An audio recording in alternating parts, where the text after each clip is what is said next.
श्री राम, जय हनुमान, जय बाबा नीम करोली महाराज जी की। हम प्रभु श्री हनुमान जी और परम पूज्य गुरुदेव बाबा नीम करोली महाराज जी से प्रार्थना करते हैं कि वे आप सभी भक्तों पर अपनी अपार कृपा और आशीर्वाद बनाए रखें। उनके दिव्य चरणों में श्रद्धा रखने वाले प्रत्येक भक्त के जीवन में सुख, शांति और आध्यात्मिक प्रकाश सदैव बना रहे। प्रभु के अवतरण और उनके लीला चरित्र को समझना किसी भी साधारण व्यक्ति के लिए आसान नहीं होता। वे सब कुछ अपनी इच्छा और अपने दिव्य प्रेम से करते हैं। यदि कोई भक्त यह अपेक्षा करे कि प्रभु मेरे कहने पर यह कर दें, मेरे लिए यह चमत्कार दिखा दें, तो यह उसकी भूल होगी। ईश्वरीय ऊर्जा मनुष्य की सीमित बुद्धि और अहंकार से नहीं चलती। जिस क्षण भक्त अपने भीतर यह भावना उत्पन्न कर लेता है कि ईश्वर उसके इशारे पर कार्य करे, उसी क्षण उसके भीतर अहंकार जागृत हो जाता है। यह अहंकार ही वह रावण है जो भक्त के भीतर पनपता है और उसके मन रूपी सीता का हरण कर लेता है।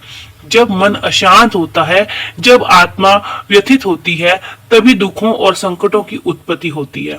यही कारण है कि प्रभु और गुरु कभी किसी भक्त की इच्छाओं के अनुरूप कोई चमत्कार नहीं करते। वे भक्त को उसकी सीमाओं से बचाने के लिए उसे आत्मिक बल प्रदान करते हैं, ना कि उसकी जिद पूरी करने के लिए स्वयं को सीमित करते हैं। बहुत से भक्त यह सोचते हैं कि भक्ति की परीक्षा कैसी होती है। वास्तव में यह परीक्षा किसी बाहरी संघर्ष से नहीं, बल्कि अपने भीतर बैठे अहंकार के दमन से होती है। जिसने अपने अहंकार को जीत लिया, जिसने स्वयं को प्रभु की इच्छा के अनुसार समर्पित कर दिया, वह स्वतः ही ईश्वर कृपा का प्राप्त कर लेता है। कई बार जब भक्त अपने जीवन में कठिनाइयों का सामना करता है, तो वह यह सोचता है कि मैं तो प्रभु का भक्त हूँ, फिर भी मेरी समस्याएं दूर क्यों नहीं हो रही।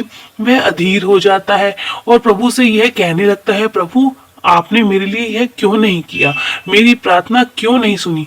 लेकिन क्या आपने कभी सोचा है कि जब आप अपने परिवार, मित्रों या किसी अजनबी से कुछ कहते हैं, तो क्या वे तुरंत ही आपकी हर बात मान लेते हैं? यदि संसार के लोग भी आपकी हर बात पर तुरंत अमल नहीं करते, तो क्या ईश्वर, जो संपूर्ण सृष्टि के नियंता है, किसी को तुच्छ इच्छाओं के अधीन हो सकते हैं?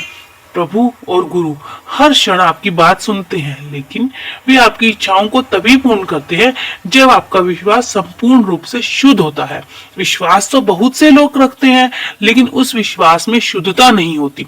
जब तक विश्वास शुद्ध नहीं होगा, तब तक प्रार्थनाएं सुनी तो जाएंगी, परंतु पूरी नहीं होंगी। नीम करोली बाबा के जीवन से जुड़ी हुई चमत्कारिक कथाएं प्रसिद्ध हैं। उन्हीं में से एक कथा सिद्धि माँ से जुड़ी हुई है। कहते हैं कि एक बार सिद्धि माँ को खीर परोसी गई, लेकिन उसमें कीड़े थे। उन्होंने यह देखा, लेकिन बिना किसी संकोच के वह यह खीर खा ली, क्योंकि वह बाबा का प्रसाद था। उनकी बाबा में अटूट श्रद्धा थी और उन्हें विश्वास था कि बाबा की कृपा से कोई हानि नहीं होगी। बाद में नीम करोली बाबा ने कहा कि उनकी भक्ति और समर्पण के कारण उन्हें कुछ नहीं होगा।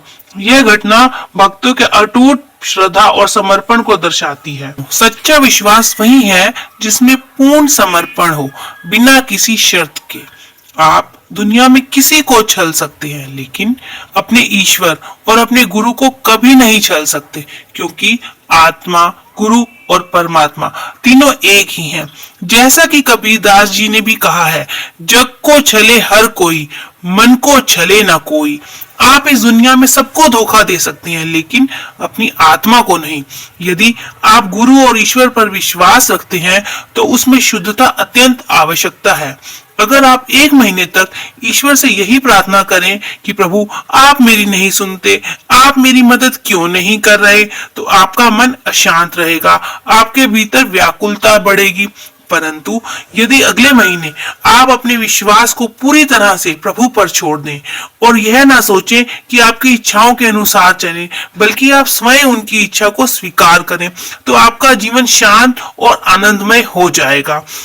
ईश्वर कभी किसी से दूर नहीं होते, लेकिन हमारी अपनी ही माया हमें उनसे अलग महसूस कराती है। यह हमारा अहंकार है, हमारा संदेह और हमारी सांसारिक इच्छाएं हैं जो हमें यह सोचने पर मजबूर कर देती हैं कि प्रभु हमारी नहीं सुनते। लेकिन जब हम अपने विश्वास को पूर्ण रूप से शुद्ध कर लेते हैं तो हम यह महसूस करते हैं कि ईश्वर हमेशा हमारे साथ थे, हैं और रहेंगे। भक्ति का मार्ग सिर्फ आस्था और समर्पण से ही सुगम होता है। इसलिए अपने विश्वास को शुद्ध बनाइए, अपने अहंकार को त्यागिए और परमात्मा के चरणों में संपूर्ण रूप से समर्पित हो जाइए। हनुमान जी और बाबा नीम करोली महाराज जी की कृपा से आपका जीवन मंगलमय हो। जय श्री राम, जय हनुमान, जय गुरुदेव महाराज बाबा नीम करोली जी की।